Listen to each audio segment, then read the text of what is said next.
München, Stuttgart, Köln, Hamburg. Wir haben überall Geschichte geschrieben, doch eine Stadt fehlte noch. Berlin. Die Stadt der Kunst, großartiger Sportevents und vor allem die Stadt der Kämpfer. Nico, one love, Samsonitze. Ich bin ein Berliner. Really appreciate all of you. You fans are the best. Fearless, Attila Korkmaz. Oh, he smells blood. He's looking for the finish. Oktagon 90 in der deutschen Hauptstadt. 20. Juni, Über Arena. Jetzt Tickets sichern unter oktagontickets.de.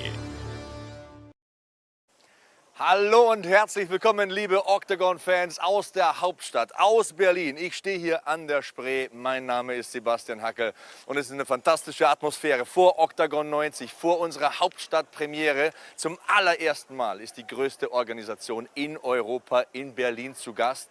2 Tage müssen wir uns noch gedulden, ein paar Stunden müssen wir noch aushalten. Aber ich sage euch ganz ehrlich, ich plaudere jetzt mal so ein bisschen aus dem Nähkästchen. Für mich war der Hauptgrund, warum ich zu Oktagon gekommen bin, dass es so großartige Fans hier gibt, dass es euch gibt, dass die Stimmung in den Hallen immer so bombastisch ist. Diese Energie, das ist was ganz anderes als Studiokommentar. Das war mein Argument, um zu Oktagon zu kommen. Und als Dankeschön für die Fans, für die Stimmung, für diese Atmosphäre jedes Mal bei den Events, gibt es heute ein Goodie. Ich möchte euch mitnehmen backstage. Ich möchte euch die Weightcuts zeigen, die Fighter vorstellen, den Struggle präsentieren, den die Kämpfer und Kämpferinnen durchmachen vor so einem Event und das Ganze live, direkt, Guerilla-Style. Wir schauen einfach mal, wen wir vor die Flinte bekommen und da sehe ich schon einen, da liegt einer, Nico Samsonitze, hat sich sehr gemütlich gemacht. Bro, was geht ab? Der erwischt mich im entspanntesten Moment überhaupt. Komm, setz dich doch rüber. Werden wir gleich sehen, ob es wirklich so entspannt ist, ne? Ist ja wirklich eine, wir machen es hier gemütlich. Oh, dafür bezahlt werden, ey, das ist wirklich gut. Kann man sich nicht beklagen. Ihr seid live dabei. Sonne an der Spree.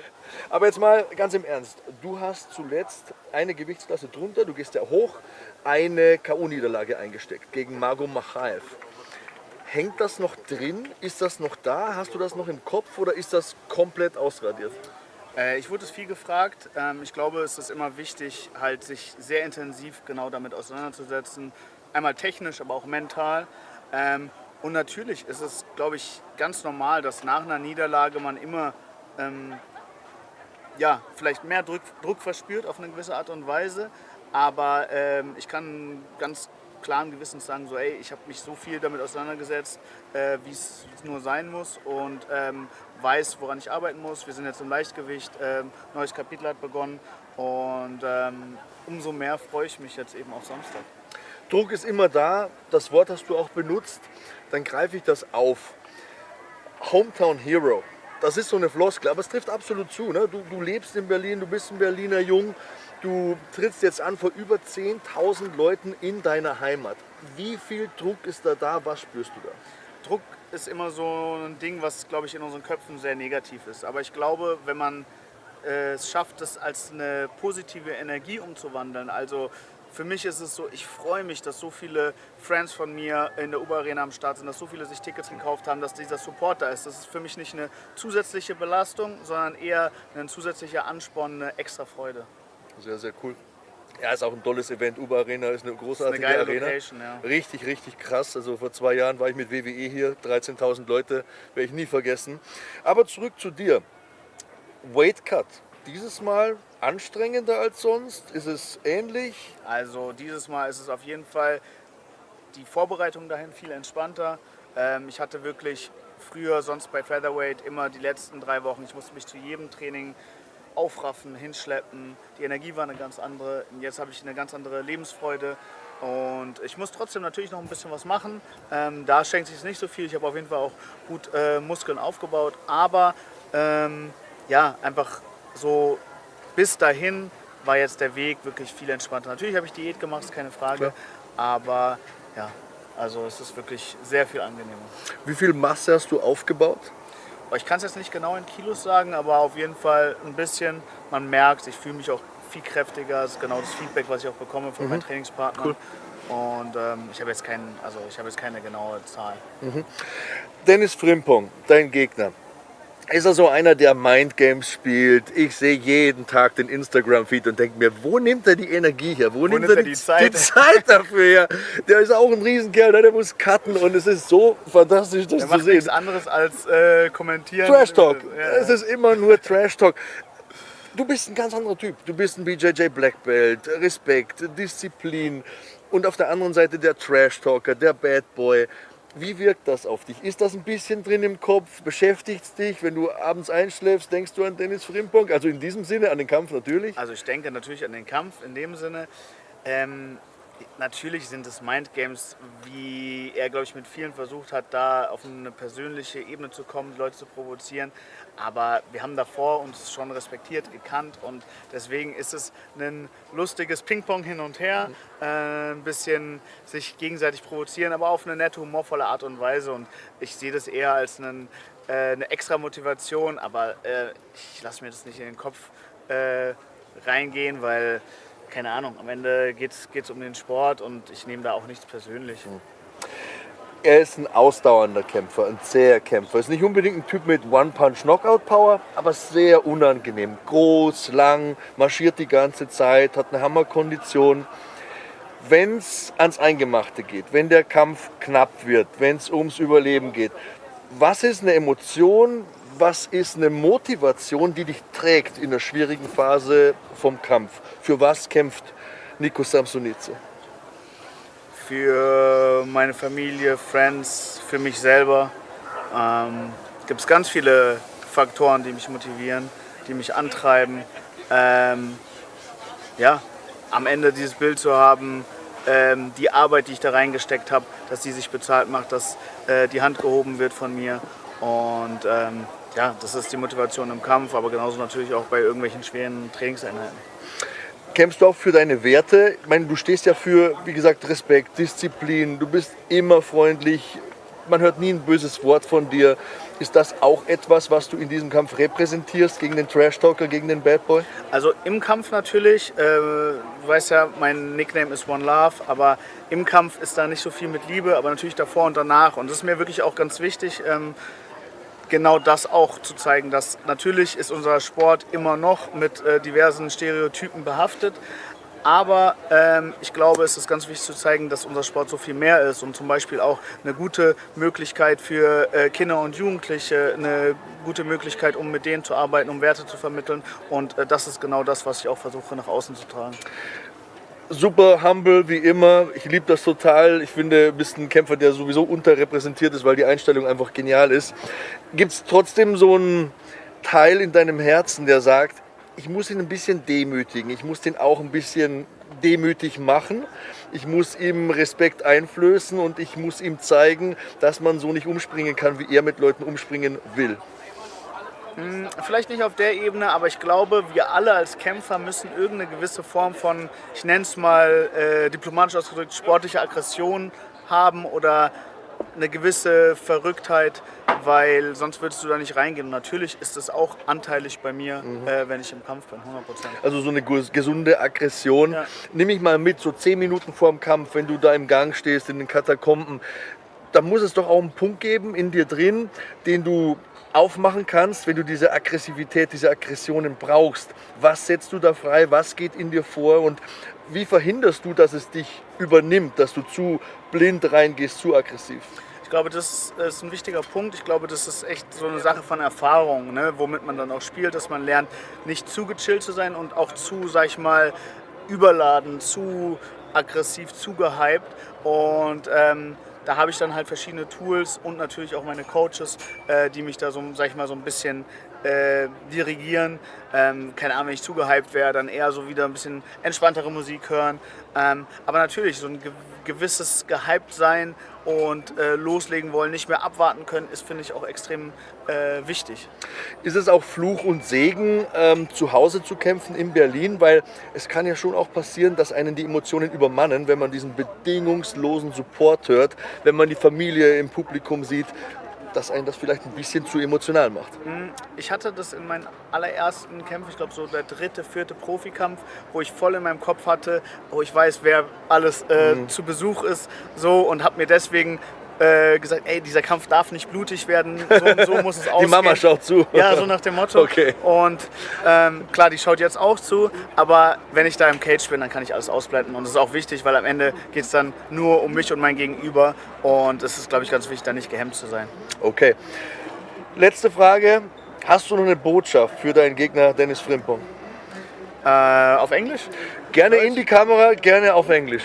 Dennis, my friend, I already saw your beautiful new haircut. The heart was broken, but it's your heart which will be broken on Saturday, my friend. All love. Nikos Samsonice, Ladies and Gentlemen, danke dir auf jeden Fall. Dankeschön. Wie immer ein Fest mit dir.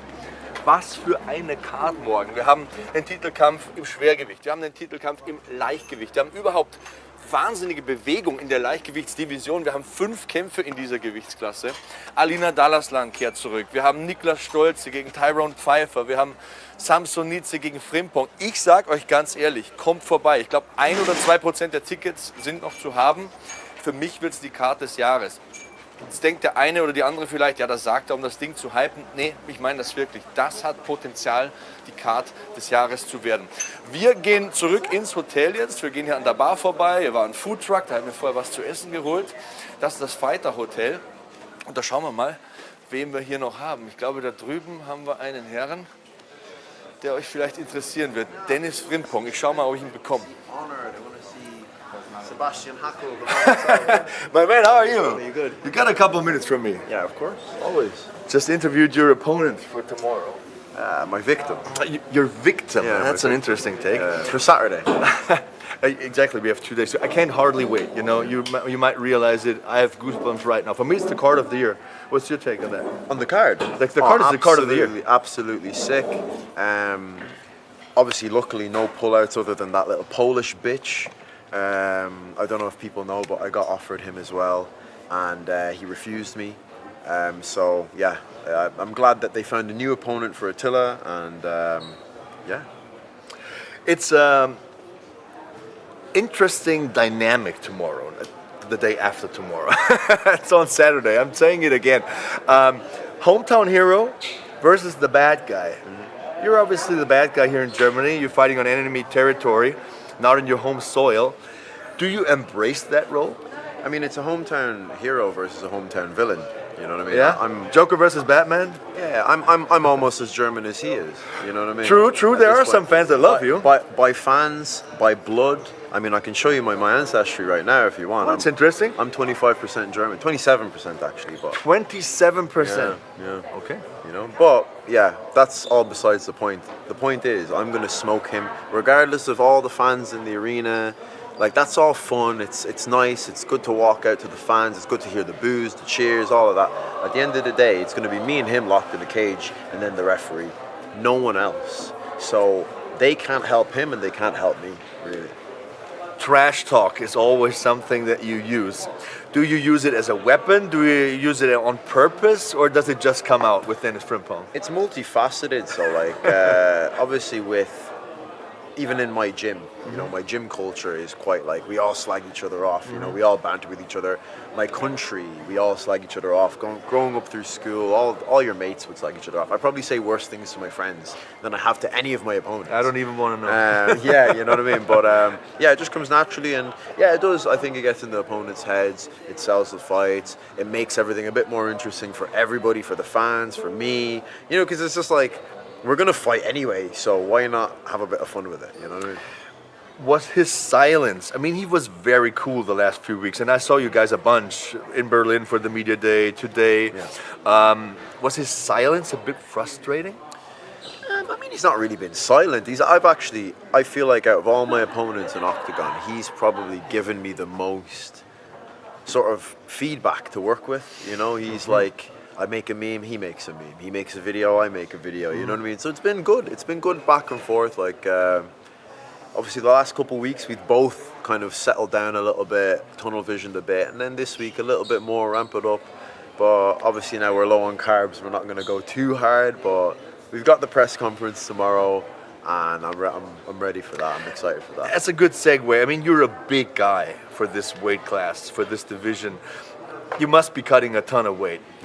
where are you right now mentally? I mean, you've got a good poker face, also in the fights when things get hectic. You always have the poker face on, you never show a lot of emotions, but where are you right now? Mentally, I'm just like, whatever weight has to come off me, it has to come off me. I am someone who hates losing money, right? And if I miss weight, I lose some of my money. And not only do I lose some of the money, but that cunt gets my money. So, yeah, I'm not about missing weight. I've never missed weight, and whatever weight I have to cut, I have to cut. Physically, I feel pretty good. As good as you can feel on the Thursday evening of a weight cut, you know what I mean? But yeah, in about 5-10 minutes, we're going to go upstairs, start the bath, and then we'll get into the David Goggins on the speaker. And Who's going to carry the boats? who's going to carry the boats, you know what I mean? Did you read his books? I can't read.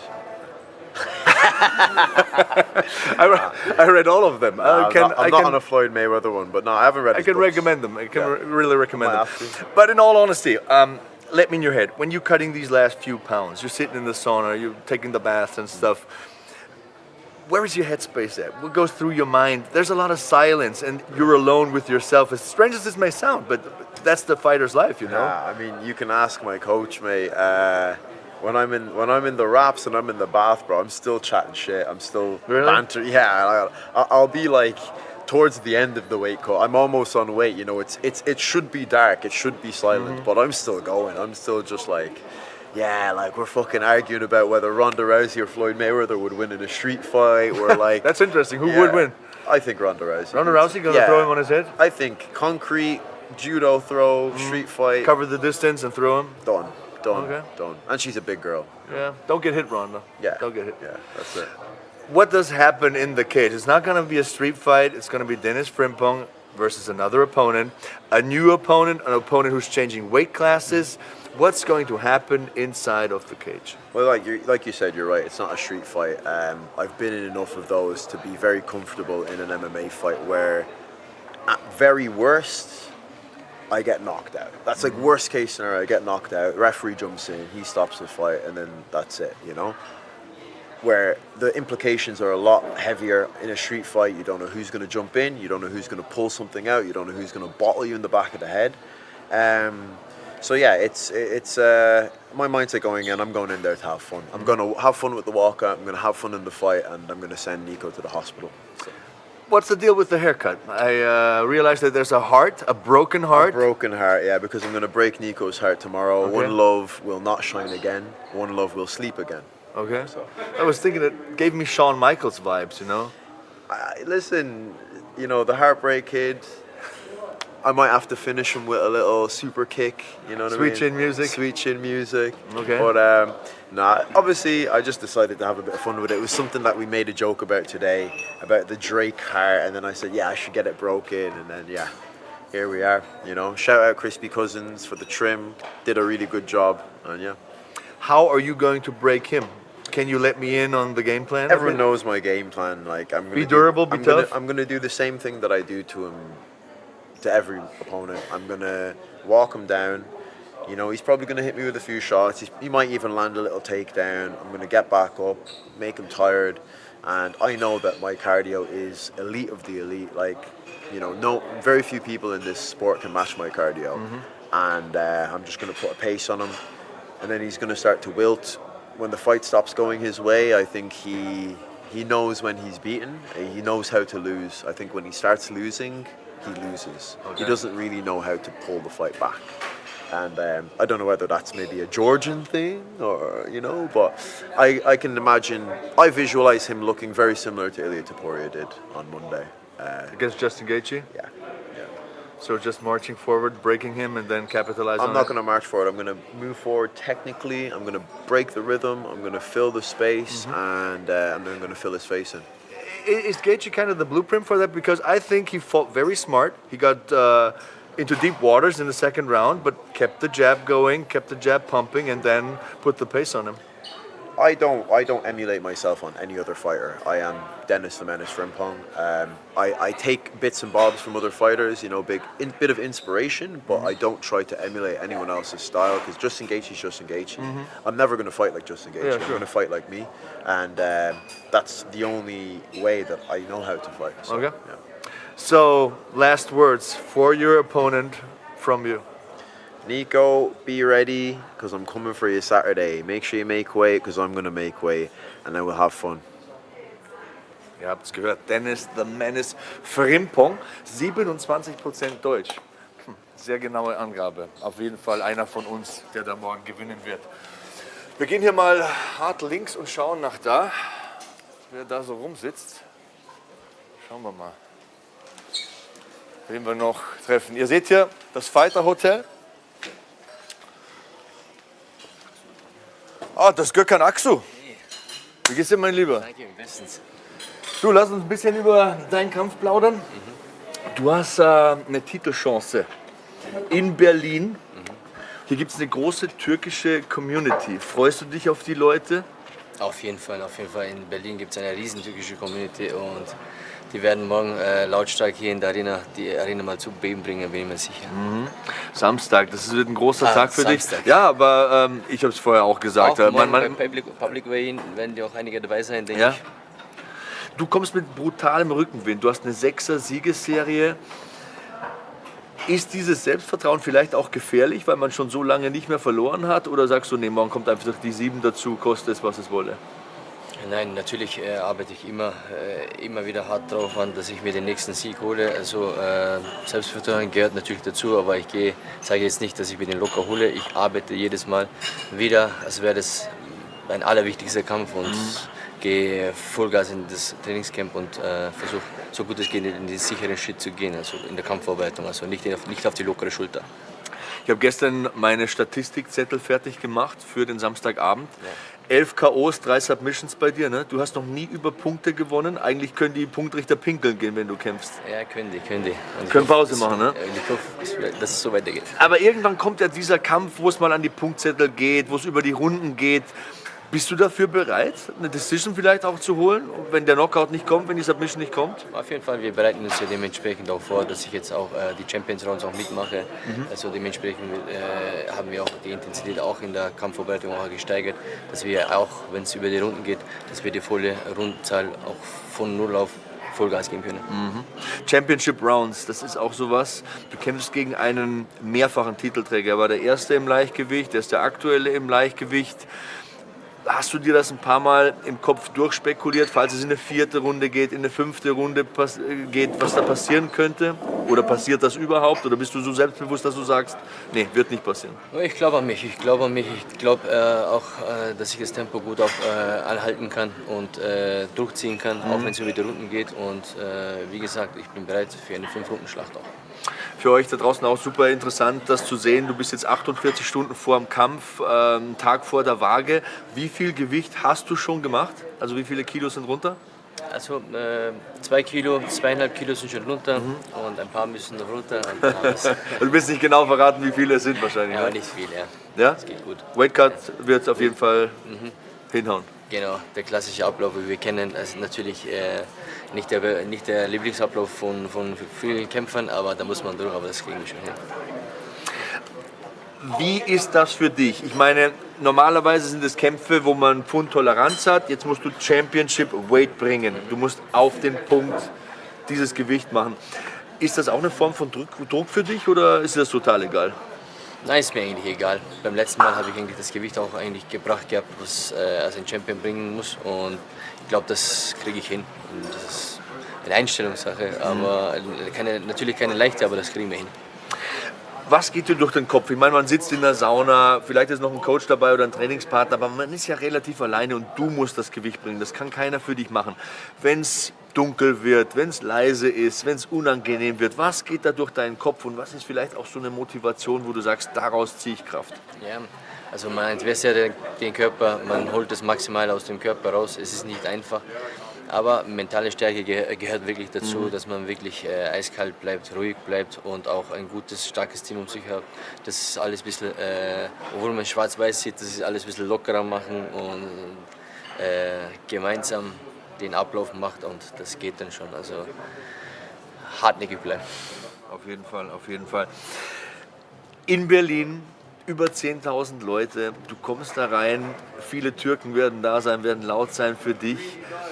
Kommt da Gänsehaut auf, wenn du an sowas denkst?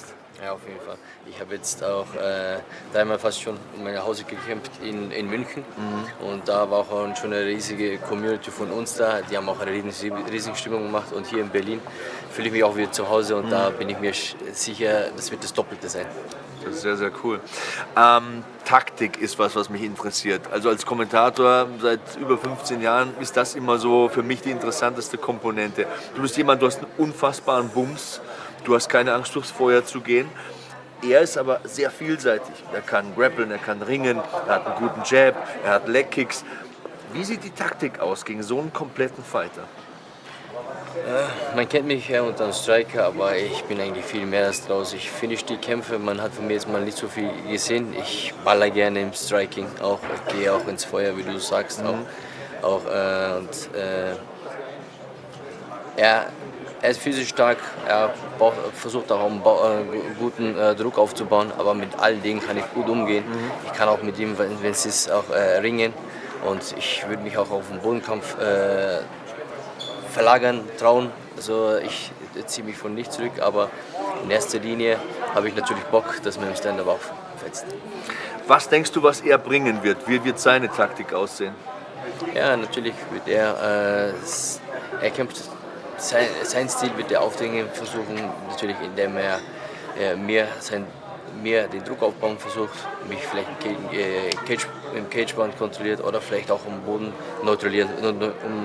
Neutralisiert, ja. Ja, genau, neutralisieren versucht. Ja, ein bisschen eingetrocknet. Ja, das ist, ich fühle es absolut, Und wie wirst du dagegen vorgehen, wenn das passiert, wenn er dich festhält, wenn er dich grappelt, wenn er dir so ein bisschen den Wind aus den Segeln nehmen will? Was macht Gökhan Aksu, um das zu verhindern? Wie gesagt, ich habe gegen all seine Waffen eine Antwort. Also ich kann mit denen arbeiten, ich kann auch mit ihm ringen, ich kann auch mit ihm grappeln. Und ich bin mir auch sicher, dass wenn wir auch wieder aufstehen, dass ich wieder wie in der ersten Runde auch mit ihm ballern kann. Du bist so ein Kämpfer, der aus meiner Sicht sehr interessant ist, schon allein wegen dem Kampfstil, aber der so ein bisschen unterrepräsentiert ist. Erklär den Leuten mal da draußen, wer ist Gökhan Aksu? Was macht dich aus? Wie bist du zum Sport gekommen und was findest du so geil am MMA? Warum brennst du so dafür? Ja, MMA ist meine Leidenschaft. Mittlerweile mache ich das auch jetzt mittlerweile 16 Jahre und habe jetzt meinen 4. Kampf bei Oktagon. Ich liebe es zu kämpfen, ich liebe es, die Challenges so anzunehmen. Es reizt mich immer aufs Neue und habe natürlich auch Bock, dass ich mit den Top-Leuten in Europa mich zum Messen bekomme. Und jetzt habe ich auch diese Titelchance dazu bekommen. Das Feuer ist jetzt nochmal richtig so groß geworden in mir. Also ich habe Bock, jetzt einmal hier der Champion zu werden. Das ist ja eine der größten Organisationen Europas. Und wahrscheinlich die größte. Die größte, genau. Und da habe ich richtig Bock, der Champion zu werden. Und das will ich mir unbedingt will ich mir den Titel holen dafür. Was könnte man von dir als Champion erwarten? Bist du so ein Fighting Champion, der sagt, alle 3 Monate verteidige ich das Gold? Gibt es schon einen Gegner, wo du sagst, wenn ich das Gold am Samstag gewinne, dann verteidige ich gegen den und den Gürtel als erstes? Hast du dir da schon Gedanken drüber gemacht? Ja, ich bin eher lieber der Typ, der sich wirklich Schritt für Schritt den Fokus auf den nächsten Kampf legt, dass ich mir 100% den Fokus darauf lege. Und dann sehen wir, wie es danach aussieht. Natürlich werden wir danach Pläne haben, aber erstmal würde ich mal kurz den Champion-Status mal genießen, mal verdauen, ein bisschen genießen und dann natürlich wieder Gas geben und den verteidigen. Ich finde es super spannend, mit dir zu reden, weil von dir gibt es nicht so viele Interviews, aber von deinem Kampfstil könnte man ja schließen, das muss ein aggressiver Typ sein, das muss ein total aggressiver Mensch sein. Bist die Ruhe selbst, total angenehmer Gesprächspartner, finde ich total faszinierend. Wo holst du das her? Wo ist das drin in dir, dieses ins Feuer marschieren und schmeck meine Fäuste? Wo holst du das her? Und was denkst du da, wie setzt du das frei? Das ist einfach mein Charakter, also man kennt mich halt nicht anders eigentlich. Ich bin so ruhig, aber wenn die Käfigtür sich schließt, da gibt es dieses ruhige Gökhan nicht. Da lasse ich mir den Sieg da nicht aus der Hand nehmen. Also dafür arbeite ich ja, dafür gehe ich herein und das sind ja 2 andere Menschen. Aber immerhin bin ich der Sportsmann natürlich auch. Also der unglaubliche Hulk, wenn sich die Käfigtür schließt. Gibt es eine Motivation, für die du kämpfst? Familie, wir haben die türkische Community angesprochen. Gibt es irgendwas, was du vielleicht als Kämpfer repräsentieren möchtest? Warum kämpfst du? Für was stehst du? Was sind deine Motivationen? Ja, natürlich. In erster Linie mache ich das natürlich für mich und meine Familie auch, um ein besseres von mir auch weiterzugeben. Den Schritt, was ich jetzt auch gehe, ich sehe auch, dass ich eine gewisse Vorbildfunktion auch in meiner Umgebung habe. Und ich möchte auch natürlich auch meiner Jugend jetzt auch mal was weitergeben.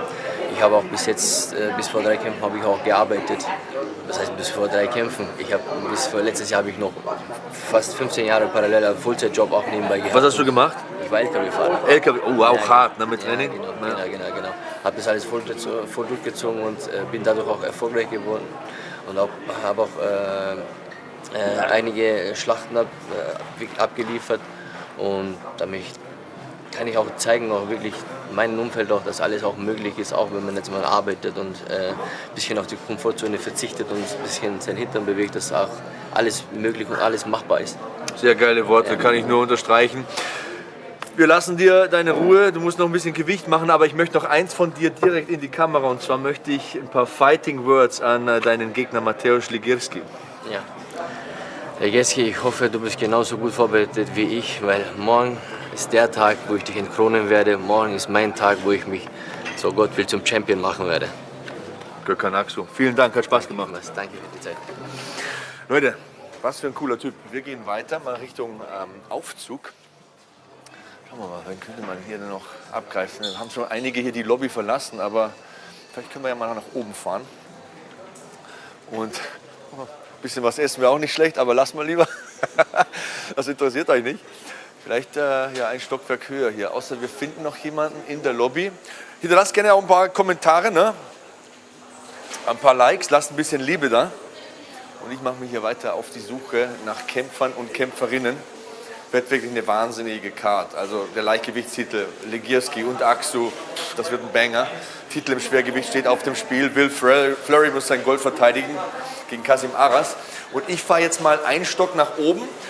In der Zeit schaut ihr euch ein paar Bilder an zu Oktagon 90. Wir sehen uns gleich.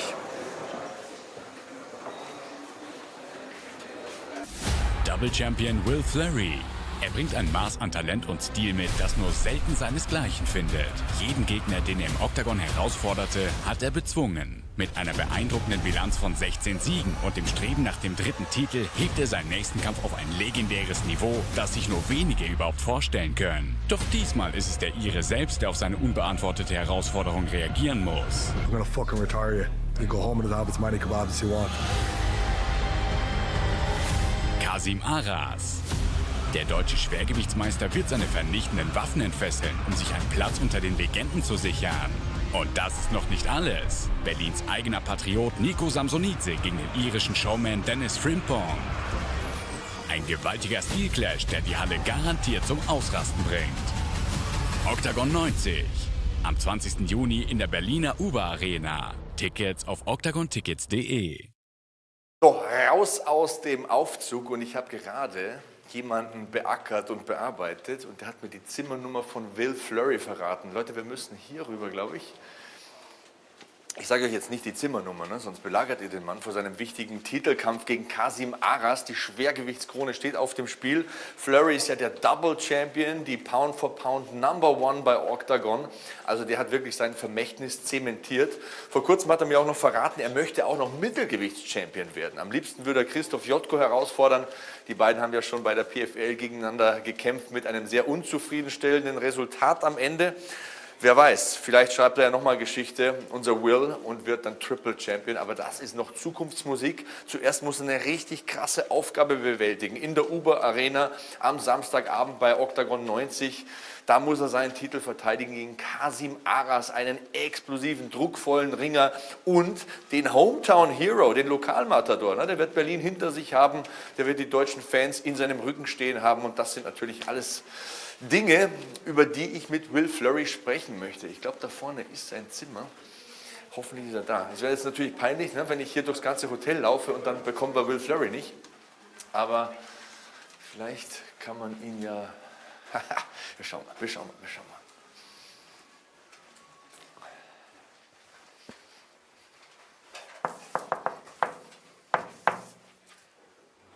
werden sehen. Live ist live, ne? Wenn es nicht klappt, klappt es nicht, aber wir werden mal sehen, ob er da ist oder nicht.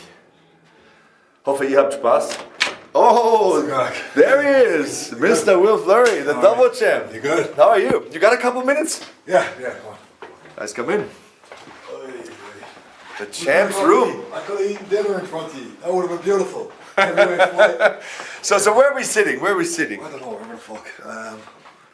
Are we gonna do it romantic on the bed? Well, I would like to, but you could probably hold a camera. Yeah, man. Dude. Apparently it's illegal to film on porn here now. So we'll keep things legal for now. Yeah, it's a little bit of light in. There you go.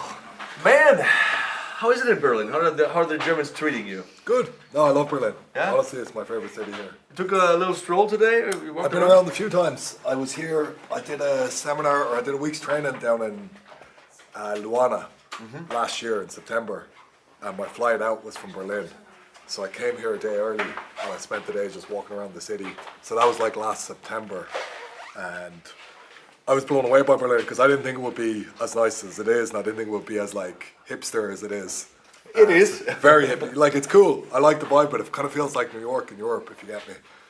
So I liked it a lot more than I thought I would. And it's very different to the rest of Germany, and it feels a lot more like free and a lot more open and a lot more like unique. Yeah. So I love Berlin. It's kind of my... One of these days you gotta pay me a visit in southern Germany, you know. Where are you?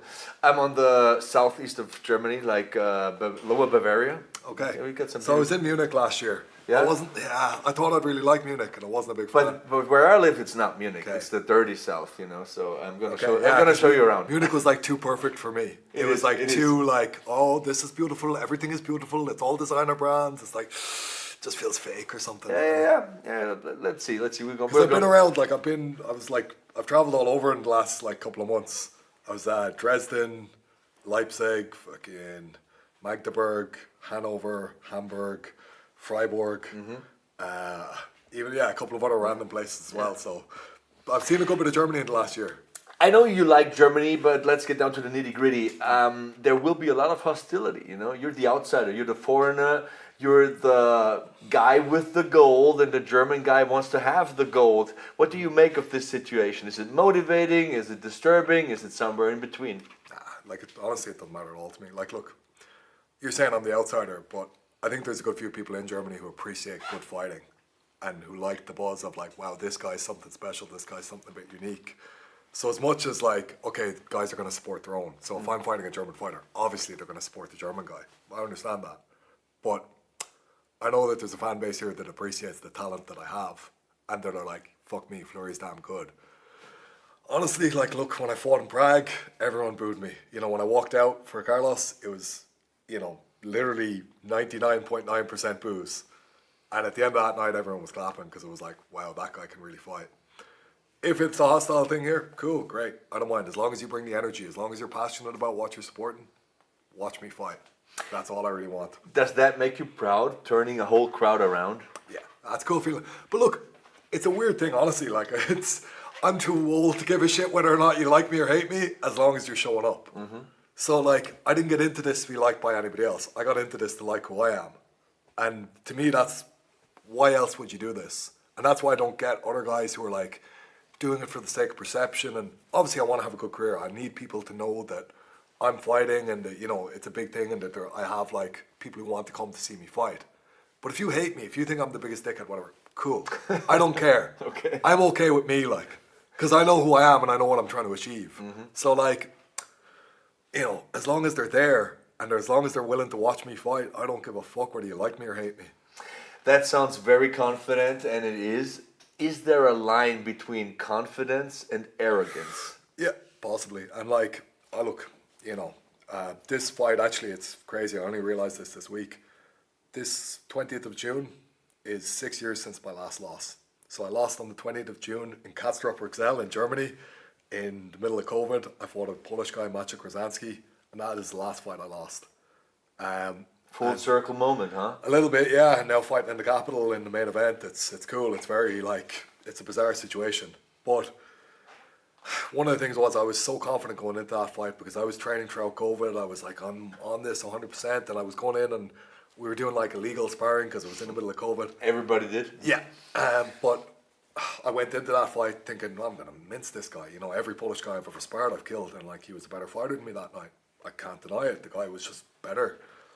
And there is that balance between like, okay, you have to be confident, but you have to be aware that you're human. And there's always a punch out there that can get you. And like, there's that thing of like, stay fucking fearful. Stay, like, that's what keeps you sharp, is that fear in your heart. And I have that for Kasim Harris. I respect what he is. I see the threats. The guy, like, I'm looking at the odds on this fight, and I'm like, this is crazy. How is this guy 5.5 to 1? He said, like, we're going into a pretty fucking even fight in my eyes. You know, like, I won't get as much credit for beating Harris as I will for beating Budai. But I think Harris is actually a harder fight than Budai. And That's interesting. it's actually more dangerous. Like, look, how was Budai going to beat me? He was going to have to, like, who did he finish in the UFC? One guy, Josh Parisian. And it wasn't even like a big knockout type of finish. Harris just finished Powis 2 fights ago. Simon Biong's a huge man, and he hurt him a bunch of times. And he's very dangerous at leaving the clinch. He's got a lot of weapons where it's like, whoa, man, if he times things right and you're not sharp, that's going to be a problem. So how are you gonna approach this? Because as a commentator, I can't help myself. I analyze fights to the death. You know, I just pick them apart. Is it a matchup where you're the more experienced guy, you're the championship rounds guy, you're the title holder, obviously? Is it a matter of the longer it goes, the better it is for you, and the earlier and the fresher he can catch you, the more dangerous it is for you? Yeah, but there's a lot of subtleties within that. So, like, you're right, overall.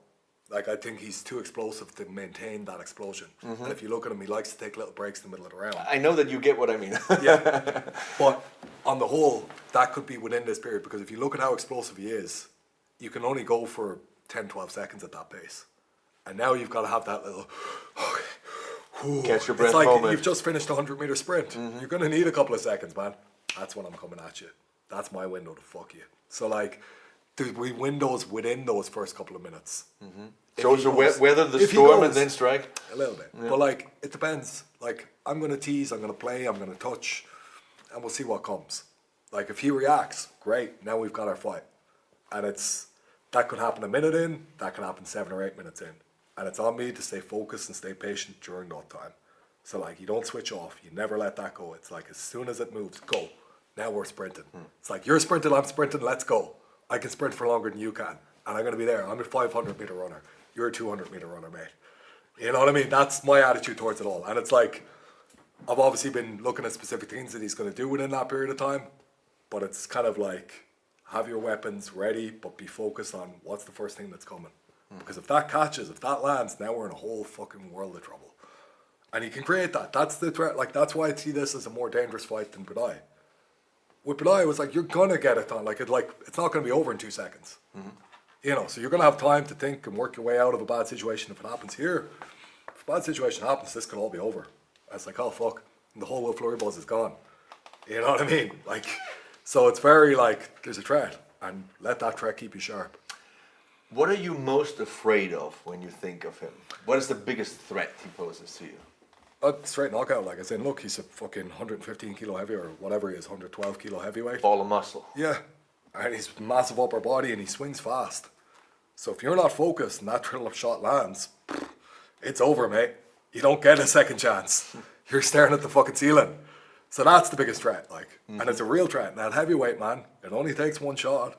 That's why it's exciting. That's why the heavyweights are always the main event, because we can get those moments of like, that guy was a massive underdog and boom, he turned it.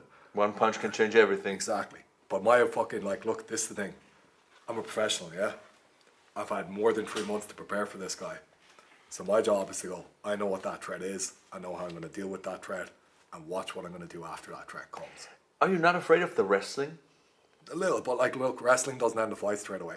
So you pick me up, you slam me, grand, I'm going to get back up. And after you slam me 3 or 4 times, and now I'm making that space, I'm breaking, and I'm touching your face, and we'll see how you like it, you know. So, like that, I'm not as worried about the wrestling. Because, like, he doesn't seem to have an amazing top game. He's never shown any real high-level grappling in any of his fights. Not that he's not good. He's never, like, we're at a level, man. Everybody, he's fighting in the main event here. He's been a martial artist his whole life. Obviously. We're saying the guy's inexperienced. The guy's been wrestling since he was a kid. He's had martial arts experience his whole life. So I think it's easy to underestimate. Like, he's coming in here getting very little respect off everybody else. But I'm going, hey, no, I see what you are. I know what this man is. This man's a fucking legit threat. And I think, like, the narrative around this fight has become like, oh no, Fleury's going to smash him. Fleury's at a way higher level. Fleury beat Budai. Floyd smashed everybody. It's like, hey man, the fact that you've smashed everybody so far doesn't mean you're going to smash everybody else. You got to go and work to smash this guy. And I think everybody else is looking at him being like, he's just some guy who's coming in from nowhere. No, mate. He's beat some legit guys. Look at Simon Biong's last performance. Aris never let him into the fight. Dominated him start to finish. It's like, this guy can fight. You're carrying legacy into this fight. Yeah. I mean, we talked a bunch the last few months, and I always love listening to you. And you told me you don't want to be the light heavyweight and heavyweight champion. You want to have a third crown. You want that middleweight championship. Mm-hmm. Well, that dream can all be over if you lose the heavyweight championship on Saturday night. Does that weigh heavy on you? I don't feel a weight. Like, honestly, look, with all of these things, it's like you're creating something. You're creating like a new buzz. You're creating like something that's like bigger than what you are. So you're always like feeling like you're attacking towards things. But like, if you feel the weight of it, and if you feel all of these things that are like, oh, you better not fuck that up. It's like, man, I started this, like, look, the situation I found myself in before I even got with Oktagon. I'd broken my hand, and I was over in Las Vegas as a 34-year-old about to turn 35, being like, what the fuck am I going to do? I don't really have a way of making a living at this thing. I've invested my whole life into this, and now I broke my hand before, like, maybe this promotion that would have given me a pretty big chance. And eventually I got to a point where it's like, I fuck all to lose by trying to fight anyway. You know, I was like, well, why not just fight with the broken hand and see what happens? Mm-hmm. That's the attitude I've kept. So it's like, what the fuck do I have to lose? And what's weird is now I do have something to lose.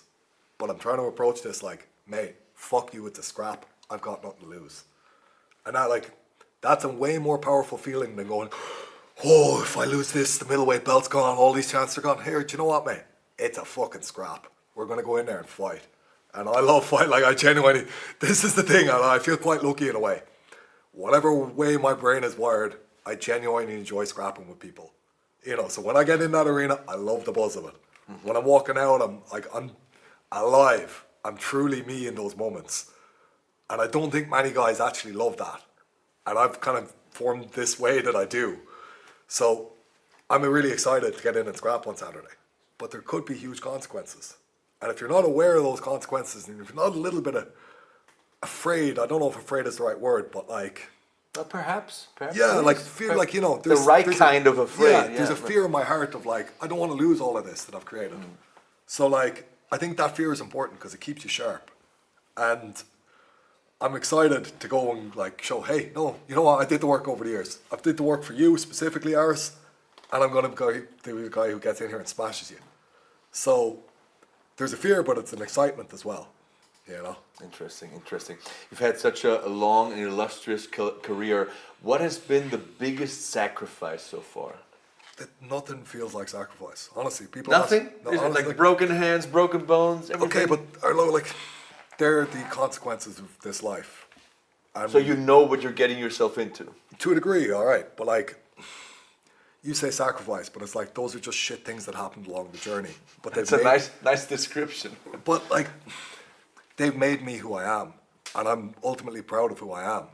I'm glad that I've had this journey throughout my life, and that like, I've had to like go through those things, because without those things, I wouldn't have the ambition I have now. Mm-hmm. It wouldn't be this guy sitting here, and unfortunately, all of those things were part of making me this. But God, I'm happy I'm this. So. You say like sacrifice. Yeah, okay. I mean, today is actually my best friend's wedding. So a guy who I grew up with, this is a fucking... I know the feeling. Right? We're living the circus life. Yeah, and like this guy who like we went to play school together. He's been my mate my whole life. Like he's the only constant in my friend in my life. But you've got bigger fish to fry right now. And he said, I'm getting married on the 18th of June. And I was like, I'm going to have to go over there because I'm going to have to be there that day for the weigh-ins. And I tried to work around it and and there was just no way to. And it's like, he's getting married today. And like, that's a sacrifice. I would love to be able to do both of these things. But it's like, hey, if it's this or that, it's always going to be this. And that's weird. Like, I suppose those are the things in life where it's like, yeah, okay, there was two roads there. And I missed some of those things over the years. But you know what? I've gotten so much out of these things. And this thing has made me really happy to be me. And I think that's pretty invaluable. And I thank you for this honesty, you know, because there's interviews and there's interviews. And with you, it never feels like an interview. It's always an intimate talk. You're always honest. You correct me when I'm wrong. You smile when I'm right. Wrong is perspective in those senses. Well, but I thank you for this honesty, you know. It's always a deep conversation, and you let me very close, you know. And one thing I remember a lot of things, but one thing I specifically remember when we were in a cab in Hamburg. We're sitting next to each other, fights were over, like it's midnight, and we're in this traffic jam. And you said that you had respect for Kasim Aras because he wanted this fight. He rallied for this fight. Yeah. And you have a lot of nice words for all the other guys that don't want the smoke, but there must be some kind of respect for this opponent on Saturday night, right? Yes, yeah. I think I've expressed it. Like, as in, look, a lot of guys said my name. Aras is the only guy who meant it. He meant it. And look, when he came in and he knocked out fucking Pawish, you could see this is a determined man who wants to go places.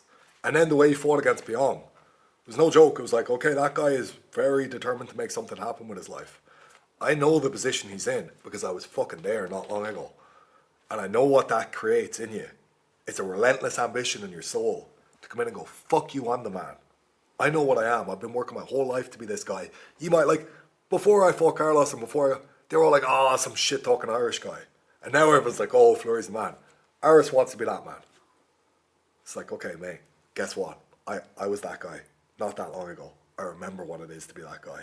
I know what's going on in your soul. I know what's going on in your mind. I know what's going on in your heart. You're not fucking taking this away from me because I know what it took to climb this hill. So, fuck off. Stay down there, bitch. You know? Is this the most scary dimension of this fight? That he really wants it? That he wants to be this guy? That he chose to fight you? Honestly, that's the most exciting part. Jill, like, I mean this, like, right? I love scrapping. If it was a guy who didn't want this, it would feel weird.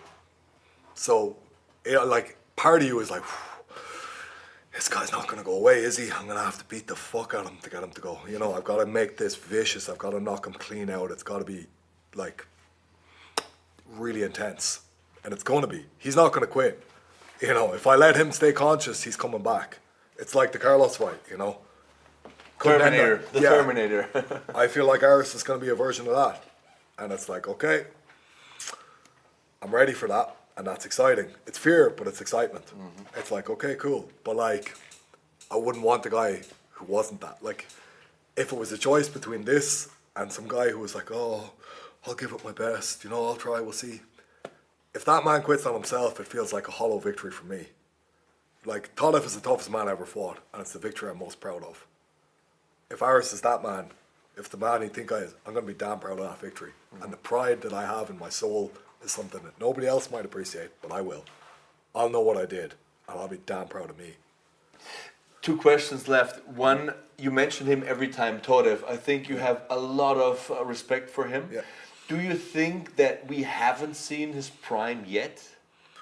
I don't know. That's up to him. That's how he goes about his career. You know, I can't say that he's definitely going to develop into but this. I feel you're feeling his potential. You see what he has inside of him. Like, look, I think he showed in his last 4 fights, like, you know, the fight with me, and he's gone 1-3 against UFC vets since. He showed he's at a damn good level. You know, could he step on the gas? Like, I feel like he could have finished this Badai fight. But, you know, he's a little bit passive at times. That's the one criticism I'd make of him. But structurally, the guy's really good. Like, he's a great athlete. He's very technically sharp. He knows how to, like, counter. He knows how to, like, not be in a bad position the vast majority of the time. He's a damn good fighter. And I respect the fuck out of him as a man, as a fighter, as everything. I have a lot of respect for Tanev. But it's like, I don't know if you're going to continue to get better. That's on you. So if he's, like, peaked yet or not, I don't know. But I know that I'm like, if I fight you again, I'm going to be that little bit sharper, that little bit more ready. It's going to be like, so that's, to me, it's like, that's a damn good one. But okay. First thing first, Kasim Aras. Okay. So that's actually my final question. What final words, what fighting words do you have for Kasim ahead of Saturday night? You're fucked, mate. I know what it took to get here. And nobody's going to fucking come in here and take this away from me. That's it. Thank you, Will. Cheers. Thanks very much. Pleasure as always.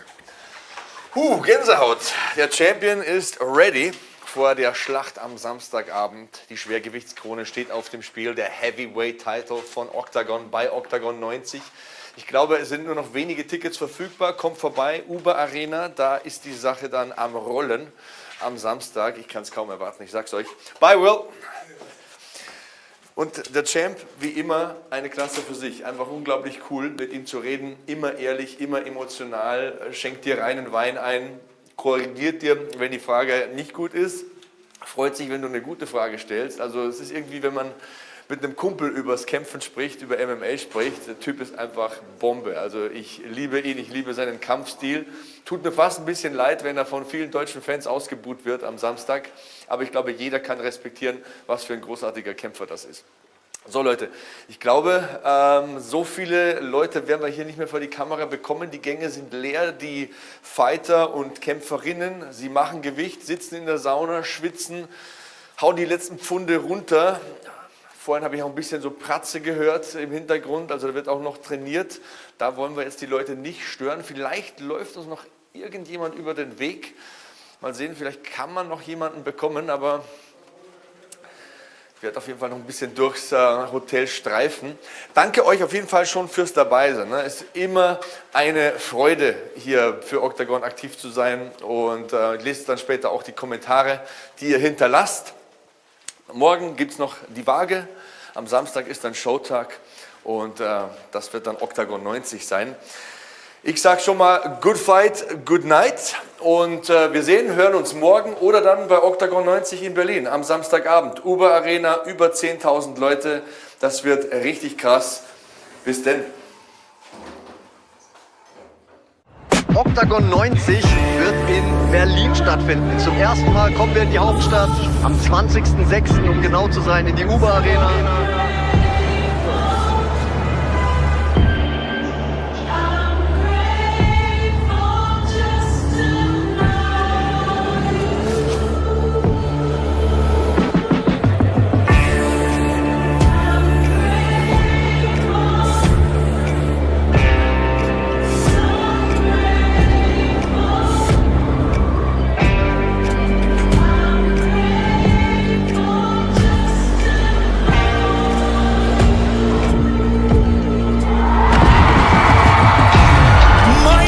Was war das denn für eine Performance von Adrenalin?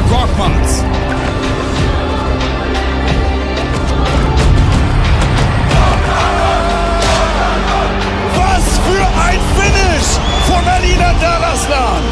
Holla die Waldfee! Wow! Capital City, the Uber Arena is such an iconic venue, and we're going to be there.